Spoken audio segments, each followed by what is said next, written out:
Hey guys, it's TheFrXion here, Tank12, I've been calling me. I don't really care. Welcome back to World of Tanks, where we are playing the legendary M46 pattern.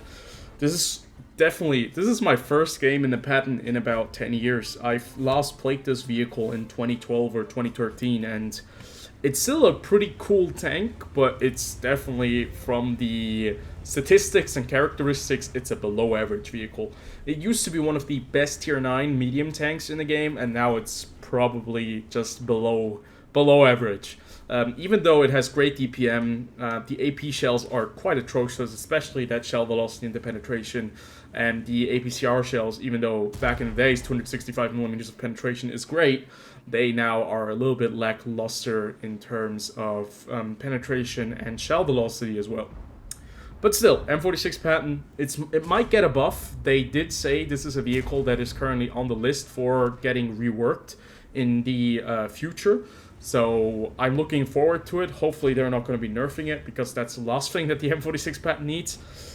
But yeah, we're going to be talking about my year in World of Tanks in 2022, and I just wanted to say that this is going to be quite subjective, but always, tell me your thoughts on the topic, because I personally think that the year 2022 was quite mediocre for World of Tanks. I'm not saying it was a horrible year, I'm not saying it was a great year. The game itself had quite a few patches, it had quite a few changes, and it had a lot of events. Now, as I have like a little bit of a file open on my phone, I can actually see all of the events that have happened during that time.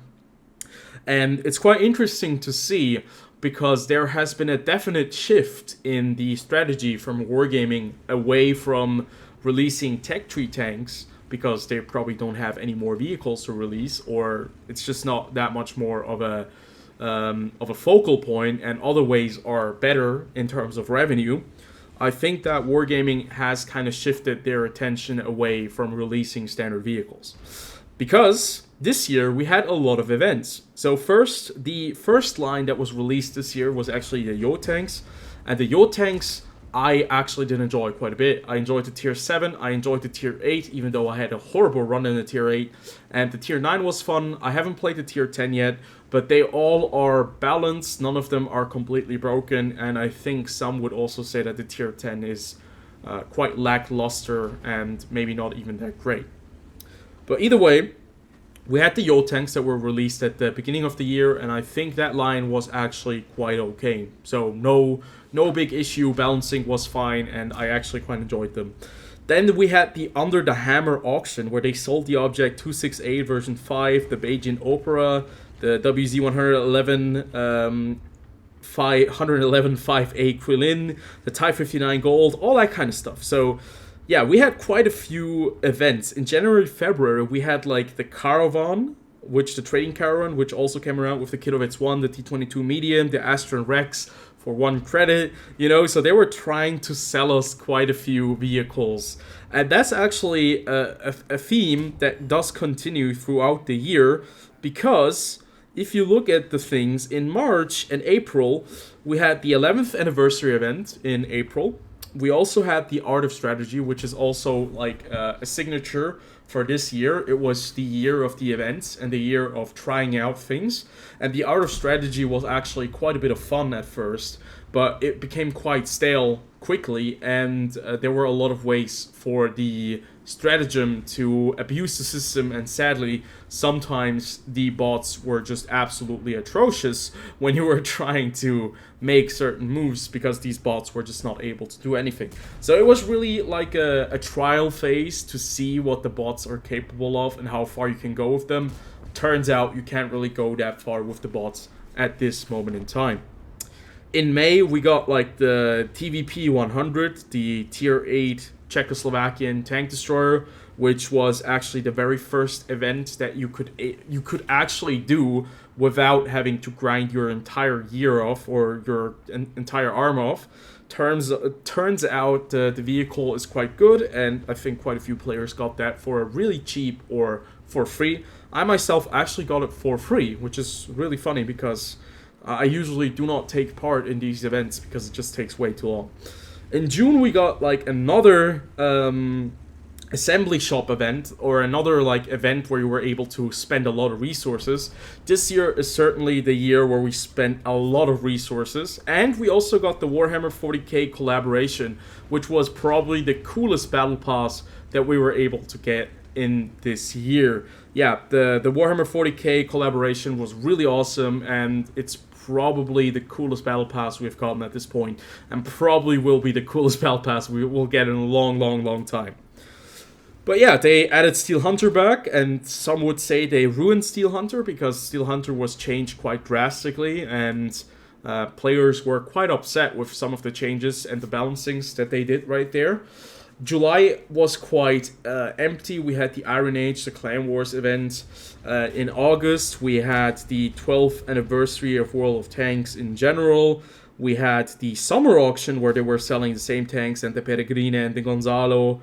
And basically, I think by that point, the players were kind of out of resources and nobody was really interested in another event where they were like selling tanks that were reskinned but were the same vehicles. So what you can really see is that this year they actually shifted their entire focus away from releasing premium tanks outright in the store, and they started selling you reward tanks, older premium tanks, or just straight tier 10 vehicles that you were able to buy in auctions where Wargaming really wanted you to invest a tremendous amount of resources so that you were constantly rushing towards these things and FOMOing your ass off in the hope that you get like these tanks. And sadly, I think that's probably like it's definitely one of the worst things they did this year because it was really annoying. But at the same time, they were also trying to add some balance to existing vehicles. They were trying to fix some standard vehicles in the tech tree, but they weren't really that successful, to be fair. September and October, we got some new content, the second line of the year with the Italian tank destroyers, and they were quite annoying. They are still quite annoying, and they just don't really add too much into the game, in my opinion. In October, we got Outpost, the new map, which is really cool. That is a great map, by the way. And I would love to see more maps by Wargaming and less premium vehicles, if that was possible. But that's just their prerogative. And in November, we actually didn't really get a lot. We got, I think we got Frontline. We got the well-deserved rewards, which were... In terms of vehicles, I haven't played the KV... I've played the KV-1 S once, and it was actually quite a lot of fun.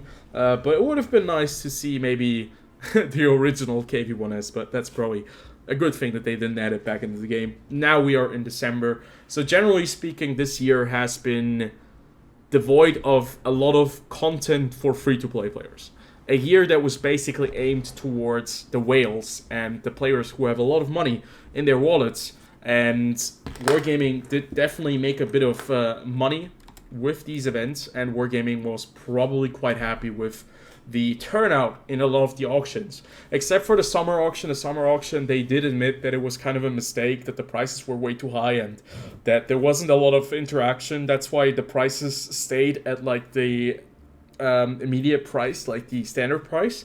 And it was actually a really good time to pick up one premium tank. I think it was the Peregrine for 100,000 free experience, because players already had the IS-3A, or they just didn't have the 100,000 free experience lying around, or they just didn't care.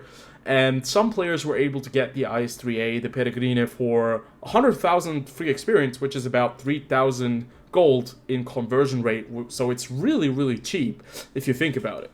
But generally speaking, I think this year was kind of mediocre. There was a lot of content, but the content was definitely behind a paywall. You only have access to that content if you're able to pay for it. Other than that, there wasn't a lot of new things that was exciting us, to be fair. The events, there were plenty of events. A lot of them were quite interesting at first, but quite boring after 1 or 2, 3 games. Because I think, generally speaking, Wargaming they didn't really invest too much of the resources into the event department to allow them to really make an event that is lasting, that is really entertaining for a longer period of time. But for a short period, it's fun, it's okay, but they shouldn't make them really long. And I think that's a really important thing that Wargaming need to learn, that the events that they add into the game They should be fun, and they shouldn't be like a grind fest. And if they are a grind fest, add something that is of value to the player. But other than that, this year has been mediocre. Nothing has completely been broken. Nothing has really been achieved that it's a much better game now. They did release one tank at the end of the year, which is the BZ-176, which is probably one of the worst vehicles that they could have added to the game, and that would probably almost tear it down to, it's been a close to bad year if they released it earlier, but right now, since it's only here since December, I'd say I'm just going to put it off to the side and say it's been a mediocre year, not a decent year, it's been a mediocre year for World of Tanks. But always tell me what you think of the year 2022. And I'll see you guys on the next video. Until then, have a good one.